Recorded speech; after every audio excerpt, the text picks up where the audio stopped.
Well, hello and welcome to the Profit Express. I'm Tim Healy, and I'm inviting you to join me each and every Wednesday so you can be prepared to win the battle for business. That's right. We do it here and only here on the Profit Express. So, hey, thanks for sharing some of your time with me today, and thanks for being on board. Now, today's question is for the many listeners who are subject matter experts, they're authors, trainers, and coaches who are also speakers. My question for you today is this. Are you a bookable speaker? And you're thinking, Tim, wow, that's a good question. You know what, come to think about it, my calendar is not as busy as it should be, or maybe I haven't gotten in front of a lot of really good audiences recently. And you know what, another thing, I'd love to raise my fee.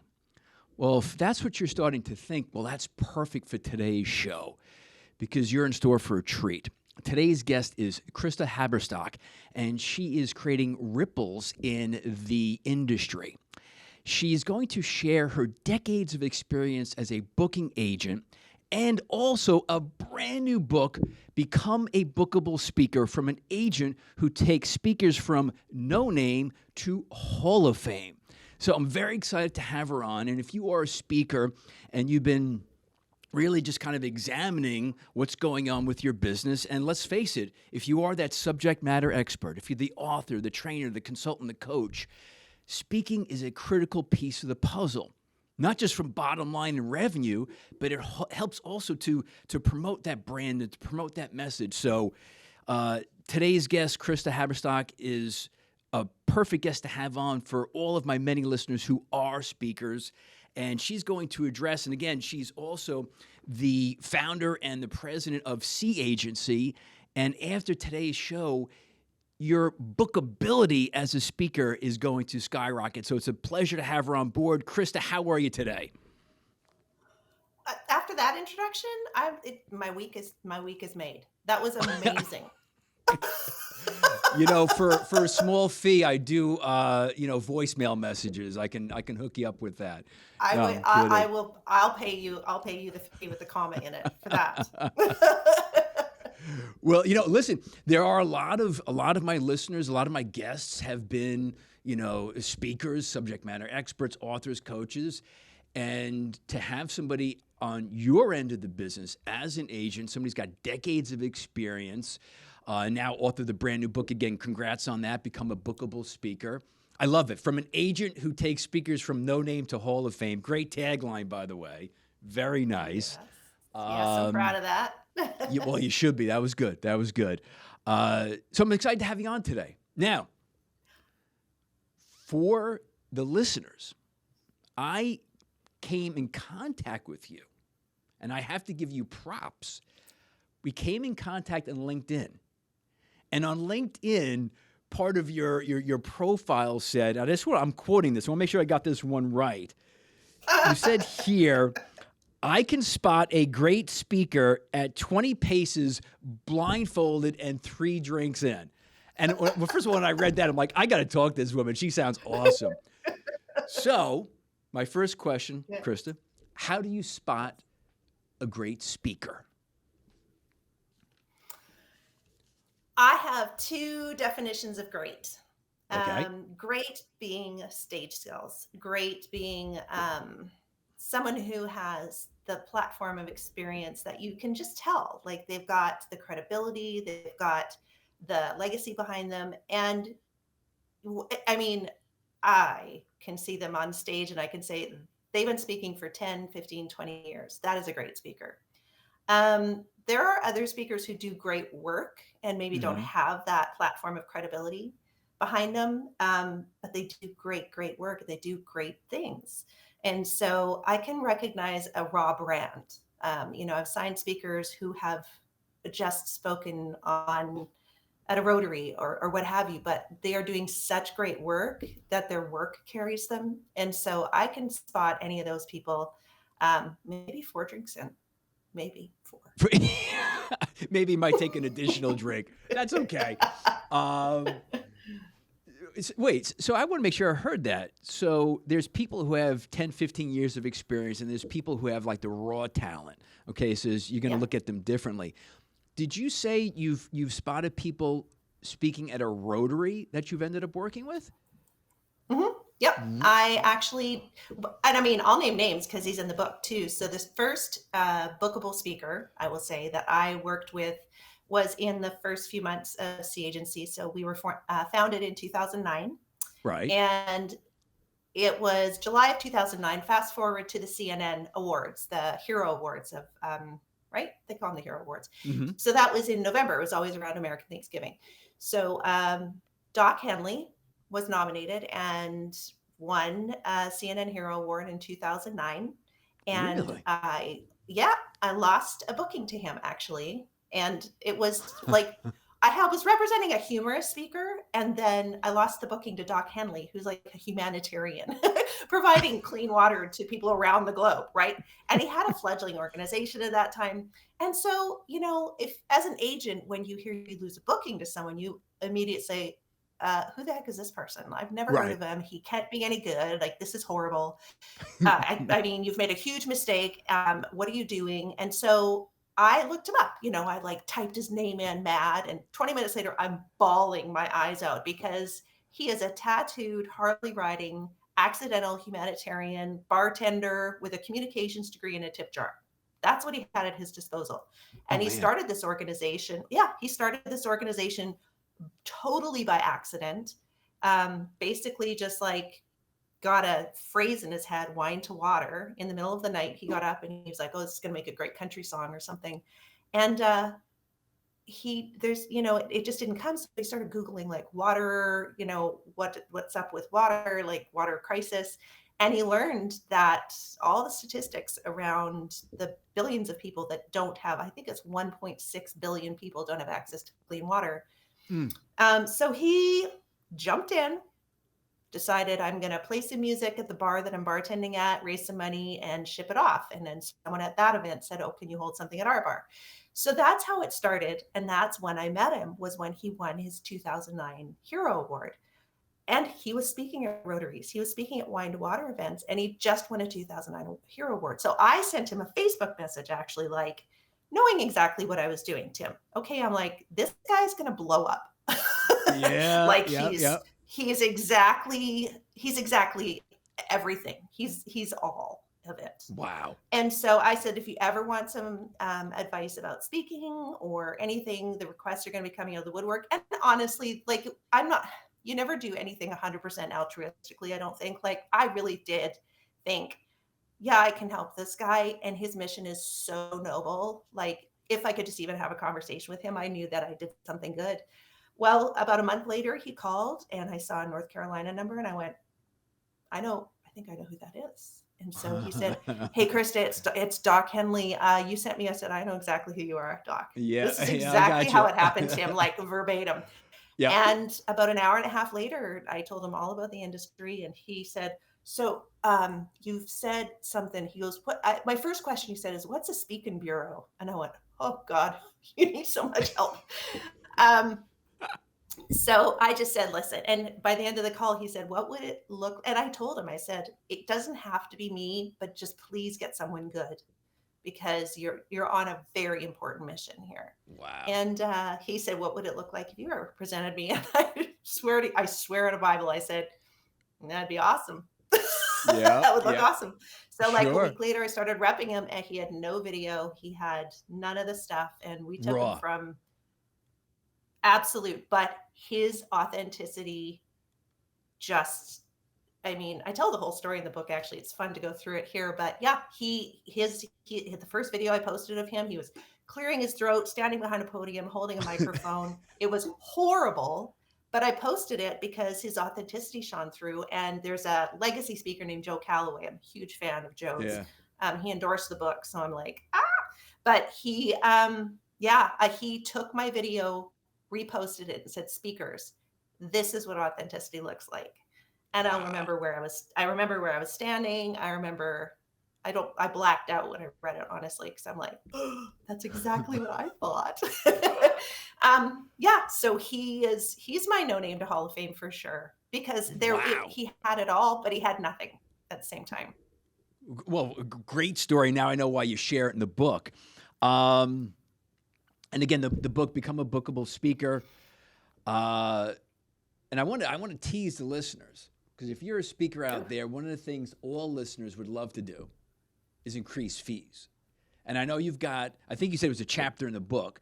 So we're going to hook the listeners to the end. We're going to get back to it at the very end because listen, everybody would love to increase fees. And I know you've got some nuggets on that. So stay tuned for that. And it's a real answer. It isn't just me tap dancing around just to keep you to the end. It's actually a real answer. Yeah, listen, this is a no fluff zone here on the Profit Express. We don't take fluff answers, okay? That's why you're on. Okay. I love it. So, a lot of speakers come from different backgrounds. You know, as I mentioned, there's subject matter experts, authors, coaches, trainers.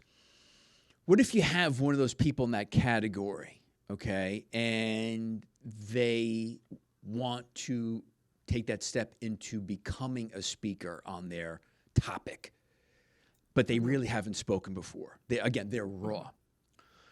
What would be some of the first steps for somebody who's like, oh God, I want to do it. I know it's important, but I'm a deer in headlights. What are some first steps they should take?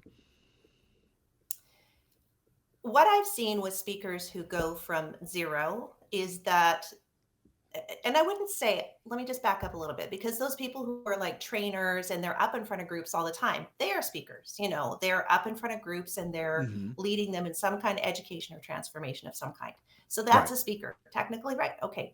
So if they're looking for bigger venues, more general audiences, if they're looking to probably, you know, up their audience size and up their fee intake, I just think that, you know, those people are, put it this way, there's a gravitational pull. When there's a need in the industry, there's a gravitational pull of the speakers who are in that phase. So let's say, in fact, I got a message from a speaker today, and I get messages from a lot of speakers, but he actually sent me a Loom, and you know, those videos that you like, you know, you record and you send the video. And so I kind of had it on in the background, and you know, you just don't really expect much, to be honest. It's like, I get reached out to by a lot of speakers, and you just, you know, whatever. No doubt. But the number, oh my God, the number of years he has been training and coaching and speaking for someone else, and joined another organization and spoke for them for a long time, even on a topic he didn't like. He admittedly didn't even like it or feel like a real authority on it. And his road is so windy and topsy-turvy. But in the middle of it, he said, you know, like, there's a big agent with a big bureau. I won't name names because I didn't get permission, but a very big agent with a very big bureau who ended up booking him several times in 1 year because he had a niche topic that was just hot at the moment. So it was a lightning strike, I think, for this guy. And I was like, that's so interesting. Okay. So you can be training on something so small and niche that seems so inconsequential, and something can happen with the market. Something can happen with the Middle East. Something can happen with who got, you know, whatever. And all of a sudden, big stages need you. So when I say it's a gravitational pull, the topic will lead you sometimes. And I think that is the best way in. So you just keep doing what you're really, really good at. And that's where authenticity comes in. There's a through line in the book that everybody who endorsed it pulled the authenticity through line through it. Because that's what speakers are supposed to do. You're not a speaker just because you're holding a microphone commanding an audience. Those aren't speakers. Those are people who speak. There's a difference. And I'm bullish about that the speakers who are called to it, have the gravitational pull to it. Those are the ones that the industry won't be able to help but elevate. So that's a very interesting answer then. So you're talking about the gravitational pull of their subject matter, what they're talking about. And you know, it could be timing, obviously, you know, that helps, that, the marketplace wants to hear more about it. So that helps elevate them. But then you said there's people who speak and then there's speakers. There's a difference between that, and you're bullish. So now I got to hear that. Describe or explain that difference. Years ago, I repped a speaker and was getting no traction with them. Mm-hmm. And it's very important to me that I am removing barriers to bookings. That is basically what bookability is. That is what becoming a bookable speaker boils down to, is to remove all the barriers to bookings, get all of the obstacles out of the way. Right. And so I did that for this person. I got all the obstacles out of the way and went, why is this not happening? Headshots were on point, video was on point, website looked good, presentation skills were there, even name recognition. I had all of it and it wasn't catching. And I thought, God, like, so I got on the phone with them and I said, I think I'm your barrier. Like, I don't think I can help you in the way you need to be helped. And then I asked them, just as kind of a throwaway question. Oh, it wasn't. It's now the first question I ask. But I said, Really? why do you speak on this topic? And there was a long pause, Tim. And I was thinking, that should be a quick answer. And they said, well, the industry didn't have anybody speaking on it. And Oh. I fell out. I went, oh, there are people who are speakers and there are people who speak. And this person he just spoke. But to be a speaker, I believe, goes hand in hand with who you are. No, I don't believe it. I know it. That if you speak on something, you better be that thing, period. Okay, that was a great answer. That was something I wasn't expecting. So people come to you, speakers come to you like, hey, want to work with an agent, want to get out there, build a business, etc. Why would you refuse working with a speaker? Okay.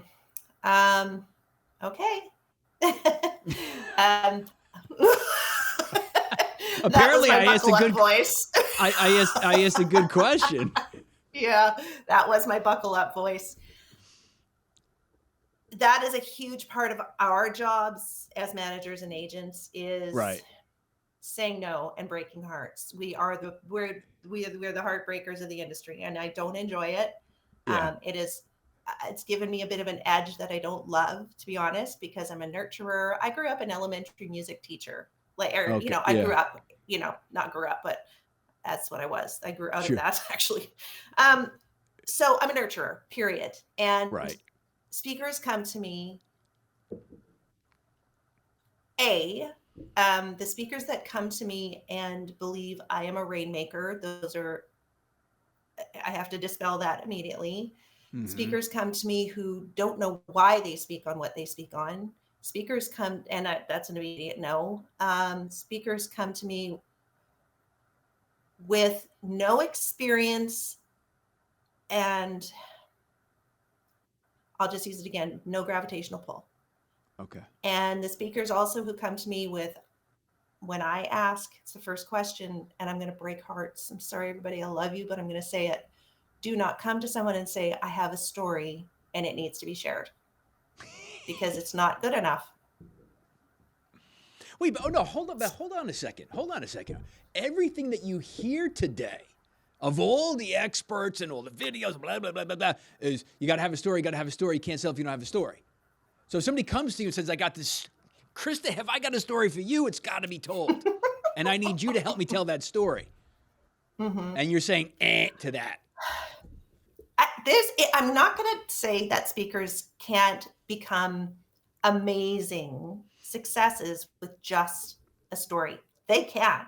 Mm-hmm. But those are not the speakers I want to work with, because if it's just a bunch of regurgitation and there's no transformation, I'm a hard pass on that. What I want to see happen in the audience is to have them and what they've learned from their story become their platform of credibility to say, here's what I learned and here's why it's important to you. And even drill down and say, here's why it's important to bankers. Here's why it's important to auto dealer parts people. Yeah. If that's not there, then what's the point? Now, everyone listening to this is going to say, oh, but XYZ example, XYZ, yes, yes, yes. But that's more the exception than the rule. Doc Henley is 90% story, 10% content, if you know what I mean, like Sure. learn from this, but it is 100% transformation because people don't come in and leave the same person. So Okay. he is not up there telling his story or about the global water crisis for his sake. He is doing it for the sake of the people that he's fighting for. I want to go back. You said something regarding story, and you said it can't be regurgitation; it has to be something else. Transformation. Okay, so if you've got, and it was funny. I interviewed. I'm not going to mention the guy's name. You know him. I know for sure. He wrote a book on his very unique story, very popular story. Came on the show, and it's so funny you say that. I felt like he was just regurgitating a cool story for the 800th time. Wow. So, all right. So you can't regurgitate it. It has to be transformational. So then you're saying they have to deliver their story in a way that transforms the audience? Mm-hmm. Okay. That's exactly right. Yeah. What's the point? If they're not... they're serving themselves, and that is the number one most unbreakable rule. You cannot be serving yourself. I say this all the time. I say it in the book. I know speakers who still believe that the standing ovation is for them and not the person who hired them. That standing ovation is not for that speaker. It is for the person who hired them. Because if the speaker does their job right, that audience got a lot out of it, and that meeting planner is a hero, period. Very interesting way to look at that. Okay. And obviously from your world, that's that's the person for you, the event planner, right? Mm-hmm. Nice. Yeah, the event professional, maybe the bureau that works with them, any buyer. Yeah, and I say buyer in that generality. Yeah. Yeah. So listen, part of the job is breaking hearts. It's going to have to happen. It's a business. I mean, listen, I know you've got the elementary school teacher background, which softens you up. Listen, I'm sales consultant, trainer, coach. So I don't come from such a sweet, nice background. But so today's guest, Christa Haberstock, brand new book, Become a Bookable Speaker. And we're talking to all the speakers listening. I know there's lots of them that listen here on the Profit Express. And if you want to increase your bookability, it's happening today. And if you've been listening, we already have a ton of gems and nuggets. And again, don't forget, we're going to talk about ways to increase the fee, so don't go anywhere. Now, here's an interesting question. Well, it was interesting to me. We'll find out. You let me know if it's a good question. So we talked about what makes a great speaker, why you would, turn down some speakers. Again, makes sense. And I'm sure you've, heard countless speeches. What makes for a great speech? So interesting. I never got into this business. Well, I completely fell backwards into it 100%. Like I didn't even know what a speaker was when I started my first day on the job. And that's another story in the book. But it's, yeah. But I mean, I don't need to go into the whole story because I didn't know what a speaker was.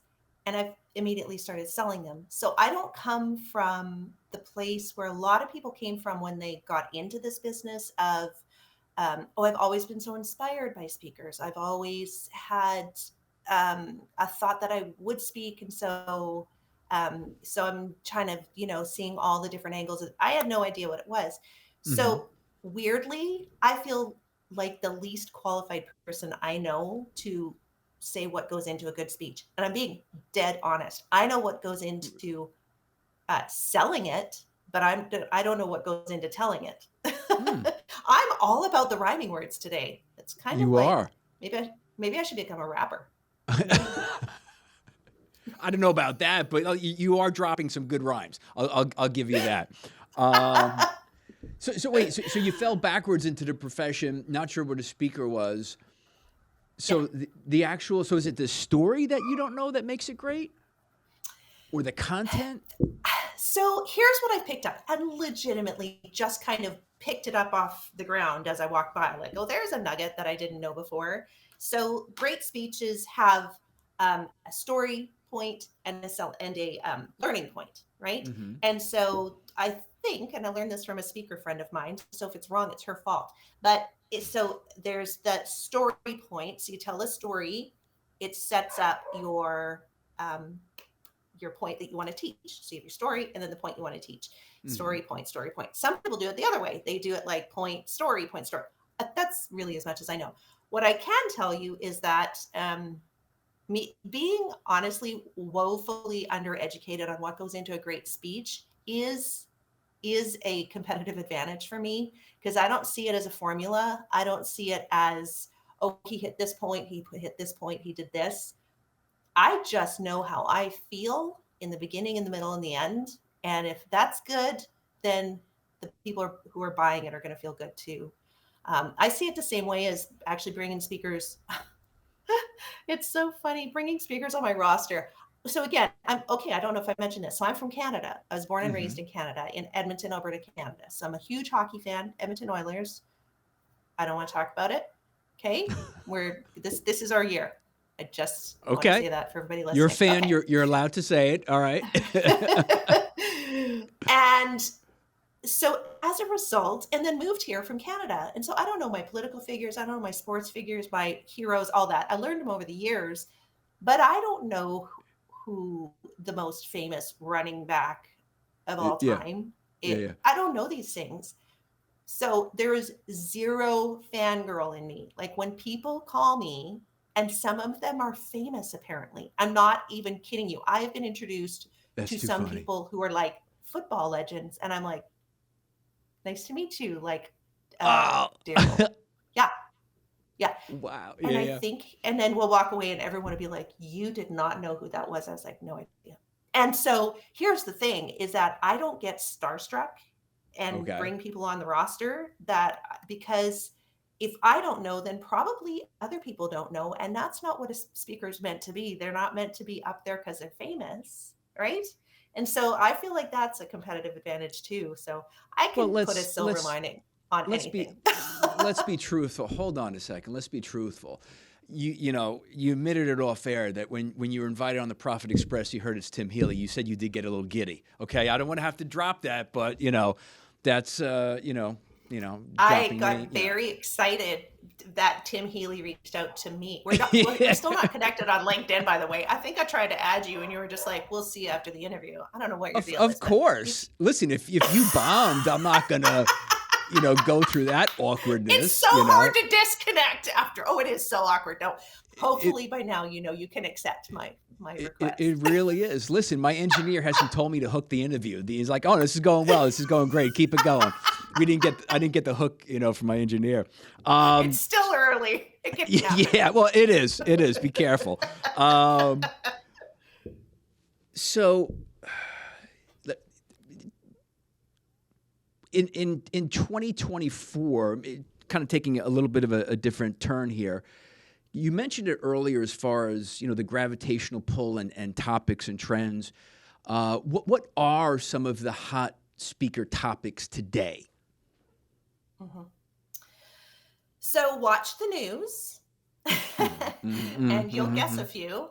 Some people say that actually the speaking industry is a couple years behind the trends that you see on the news. And I think there is some truth to that. So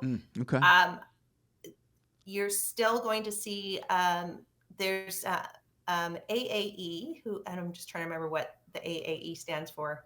All American Entertainment. Got it. Okay. They are a sizable and long-lasting bureau out there, and they have run this really cool survey over the last couple of years. I used a lot of the data in the book, actually, about speaking industry. What are the trends? What are the everything? If there are speakers listening, go look for it. It's I can't remember what it's called. I think it might be called the benchmarking survey or something like that, but it's AAE does it every year. So I have access to the gal who actually puts this whole thing together. And I asked her some really digging questions about a few of the things. So leadership is always going to be a big topic. Mm-hmm. Sustainability is a very big topic with event planners. Mm-hmm. DEI is a very big topic with event planners, because event planners are the tip of the spear booking a lot of speakers. You're going to see a lot of sustainability. You're going to see a lot of DEI still. DEI was still high on the AAE list this year. And I asked about it because, just telling you what's on the news, there's a lot of departments getting dissolved, I right? The think it's diversity going down. departments. Yeah. I Mhm. think it's trending down. So Okay. I think there is some truth to the like 2-year delay thing, because there's still plenty of demand for that. Um, and what else was I going to tell you? Oh, looking at event planners, it's really important to look at what they are talking about. Their events they're focused on sustainability. They're focused on DEI, and their top priority right now is audience engagement. So again, referencing back to Doc Henley, he has over the years developed a whole division of Wine to Water that does filter build, like water filter builds with Mm-hmm. his keynote speech. And it has turned into a huge part of corporate events that people can engage. They can help create a filter, and that filter goes into the field whenever there's a crisis. So if there's a hurricane, Mm-hmm. immediately they have it on hand, and it gives clean water for 10 years for a family of 5, I think is what it is. And it's very Mm-hmm. affordable. So audience engagement, really big. Does that mean you have to like do a team building thing every time, or do you have to build a filter or whatever? No, you don't have to build a bike, build a filter. But audience engagement, making them feel like they're part of it, it's a very big thing for Gen Z as well, who is our new buyer. So we have to be very careful. Keep things punchy, keep things give back, sustainability, climate change, DEI. Um, yeah, I could give all sorts of No, all no, sorts that was of fantastic. stuff. All right, so you have a speaker. We talk about, I get pitched for the show. I get authors who reach out and PR people. So in your world, when you have a speaker Mhm, pitch you, what mhm. advice would you have to a speaker who wants to pitch an agency like the C agency? Um, yes, well, I can tell you what not to do. We could start there. Always a good place. A, yeah. Yeah, Well, I see the mistakes are always the one that come to mind, of course. So yeah, let's just start there and get them all out of my brain. yeah. Um, don't pitch me cold. Do some research. Hmm. Just, God bless you, Tim, saying that you read my LinkedIn bio and you liked my line. Anybody who reads my LinkedIn tagline and feeds that back to me, I'm like, that's cool. I That's like awesome. that. It's not enough, but it's a good start. Yeah. Um, I have speakers who pitch me all the time, and I need to make a delineation here. There are speakers bureaus, like I mentioned, AAE. I'm not playing favorites. I've been neck deep in their work for the last few months with the book, and then there are speaker managers. I am a speaker manager, which means that I manage a like small roster, like small being 10, some management companies are 15, maybe up to 20, some are less, but we Hmm. are not a speakers bureau. So by and large, we don't book off roster. There are some who will like, if they get a request for a military speaker and they don't have a military speaker, they'll be like, but you know what, this guy I think does that. I might be able to broker that deal. But for the most part, speaker managers only book the speakers that are on their roster. That's the agency. Speakers bureaus book anybody and everybody. Okay. So I'm making gross generalities. There's always going to be exceptions. Sure. But the number of times, Tim, that speakers reach out to me and say, I'd really love to get a speakers bureau. Well, that shows me a genuine lack of understanding in the industry, Mm. zero research on what I do, and it's an immediate turnoff. And because I am a elementary school teacher at heart, I always feel like I have to give them some kind of explanation. This but everything I want to do is just delete it. It's like, oh, you just did no work. You did no work. You're not, and it's a partnership with a speaker. Um, Sure. yeah. So yeah, that's a real touchy point. Actually, you know what I did? I did poke in the book a little bit. I poked a little bit. You know what I That's did? I okay. counted up the number of LinkedIn messages I've gotten, Oh, wow. Uh-oh. and I put them into ChatGPT. And I said, hey, can you just like, I copied all the messages from all the speakers, said, can you count up the number who, I can't remember what I told it to, but it was something basically to get, a statistic. I have like 78% of them thought I was a speakers bureau, first of all. And there was a huge percentage also who just said, hey, Christa, I am a. That was one of the things. I'm like, can you actually count up the number of messages to start with I am a? And it was over 80%. Oh, wow. Oh, wow. They don't care about me. They care about themselves. And it's such a turnoff. It's like, anyway, okay, I'm going to calm down. I'm going to find a happy place again. What you can do is network genuinely with speakers and in the industry, and be a student of the industry, and really dig in with people who are doing great things. Like, let's just say you have an event. God, I don't even know. So you're speaking at an event and there's another speaker going to speak there.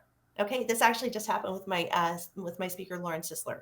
She spoke at an event where there were two very high profile speakers. She stays in her lane. God bless her. She's very busy. She's an ESPN sideline reporter.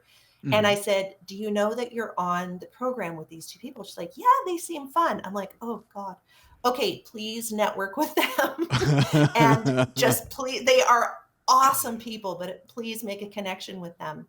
And it's so important to make those connections with fellow speakers, because they will give you the, you can share with each other what you know and who you know. And it's like, have you met, like, if you met Christa, and it's like, no, I don't know Christa. Is she a bureau? No, she's a manager. Like, oh, what's the difference between a manager and a bureau? I think networking with other speakers is such a huge advantage to just learning and meeting and all the things.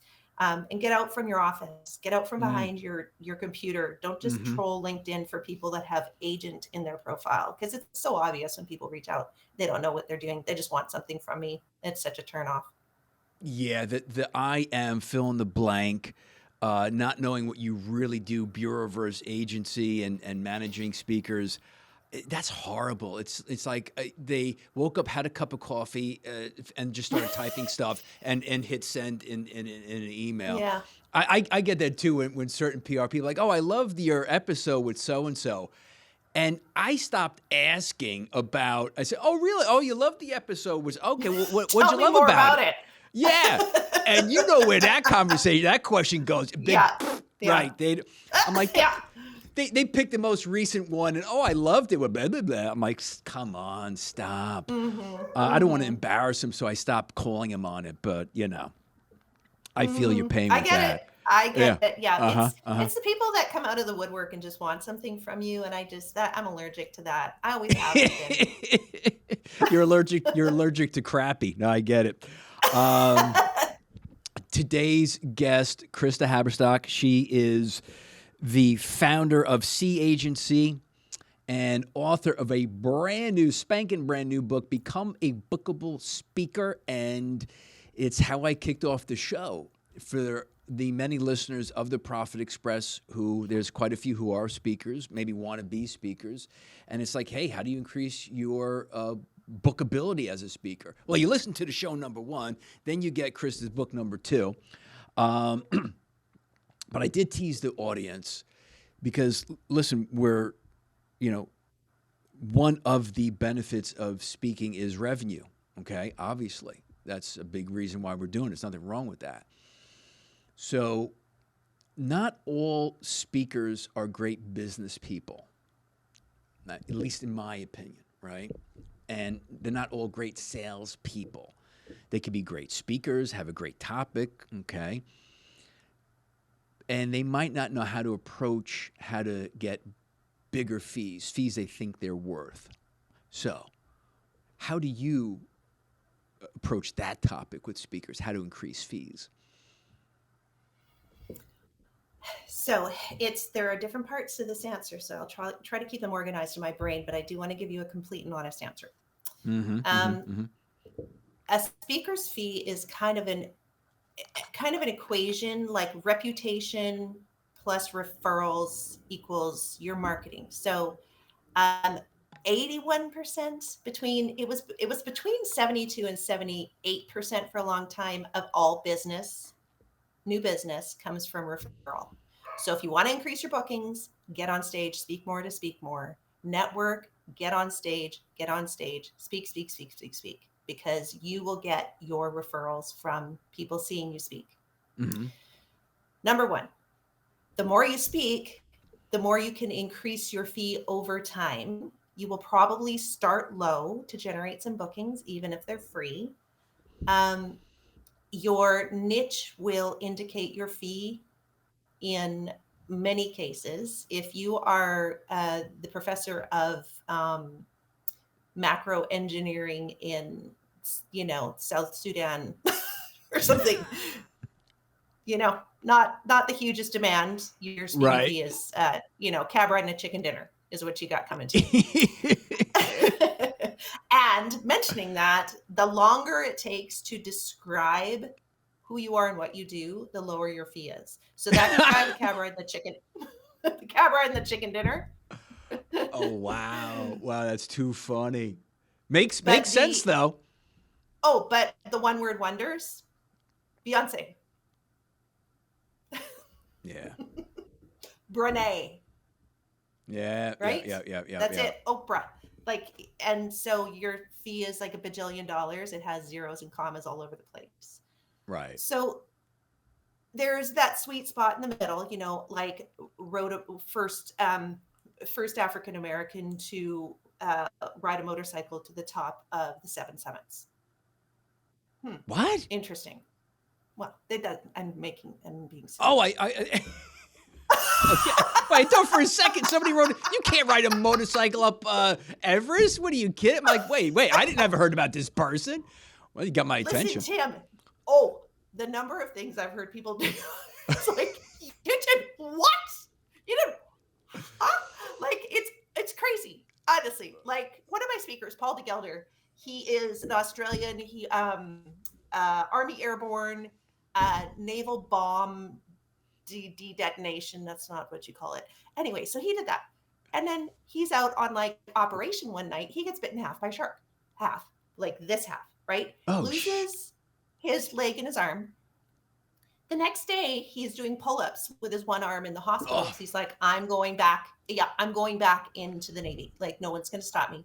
Oh, sure enough, he did. And then now he's for the 7th year in a row, he's the host of Shark Week, and he speaks all over the world.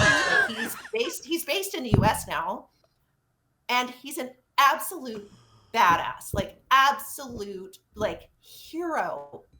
Total hero. But you think, how did this guy, and he's like swimming back to the boat with one arm and he's bleeding out and he's telling the story. God. You're like, what? Yeah.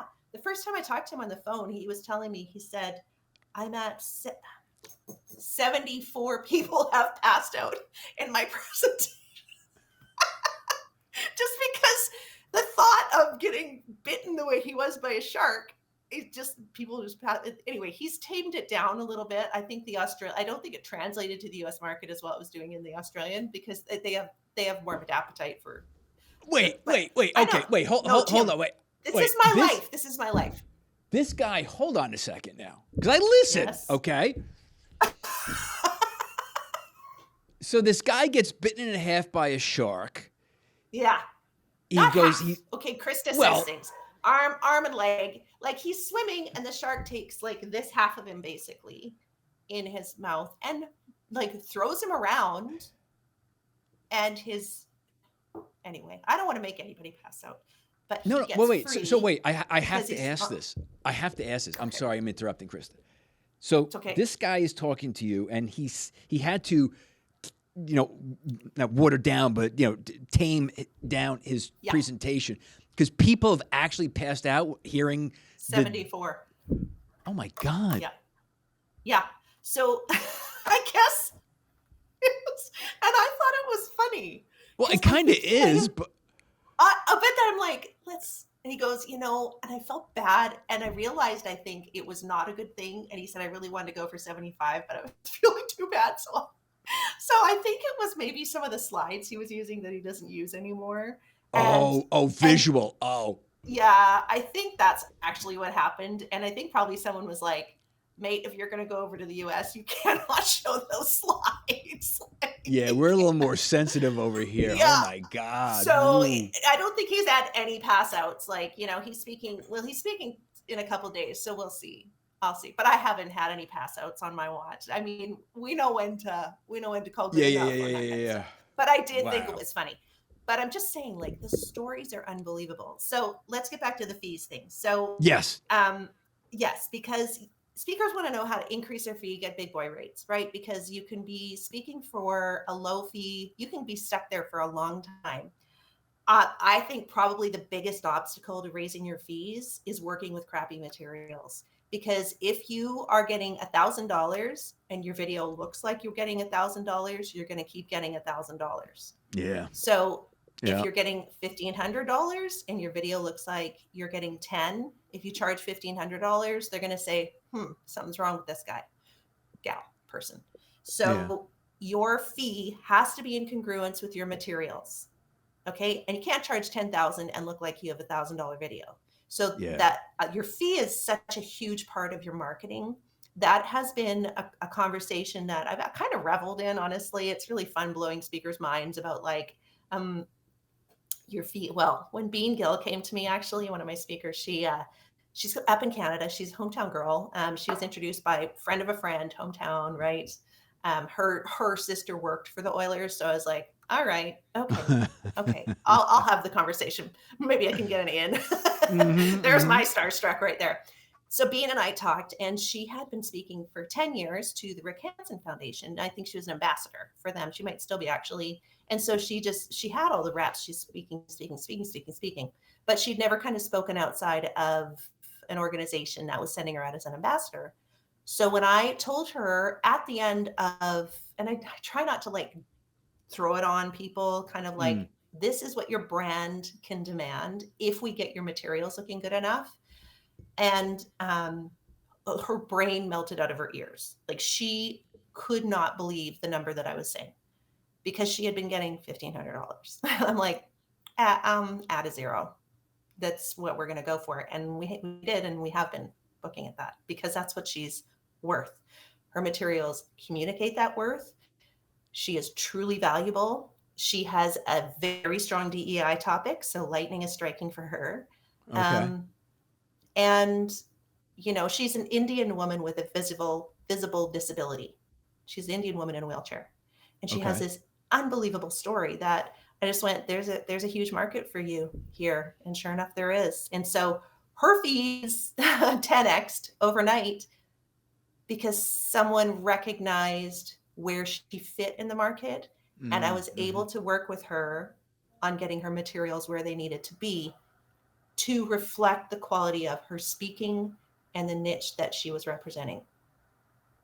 That's a great story. Well, listen, I'm in the world of sales. You're in the world of sales, and it's there's a lot of emotion, and you have speakers who they might emotionally think they're worth more than they are. Your job to bring it Yeah. back to reality, and emotionally they don't have the confidence, so they're underselling themselves.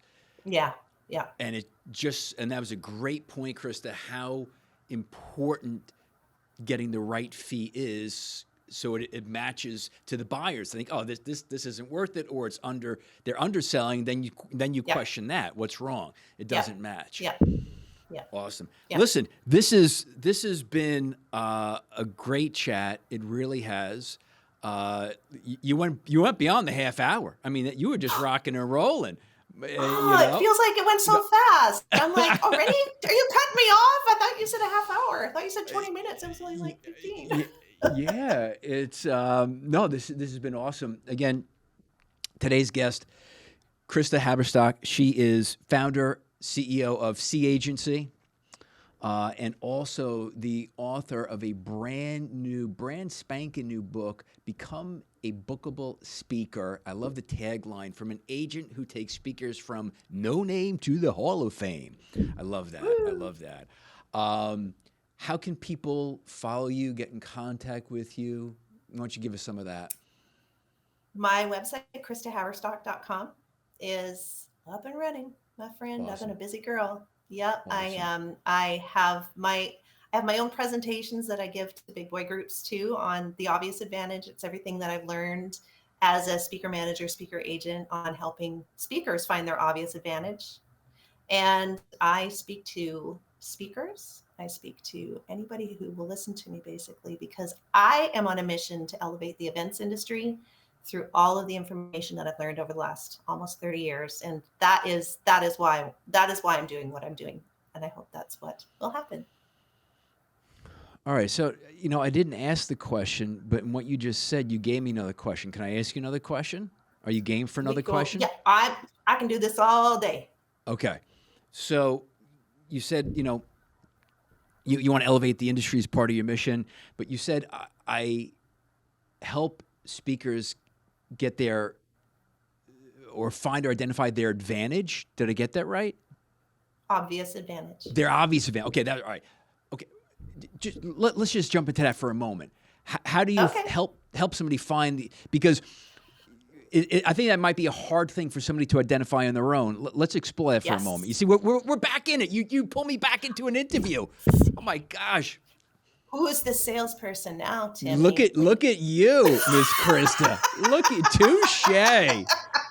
A little teaser, it pulls me back in. All right. How do you help? All right, we're going to end on this. How do you help a speaker find their obvious advantage? God, this is so awesome. Yes. And there is actually like a 10 or 12 little questionnaire on my website under the speaker tab for this. So I want speakers to go there. So the obvious advantage for me, my favorite quote, it has been my favorite quote for years. Don't know where I picked it up. I Googled it. I don't know what it is, but it's don't ignore the obvious.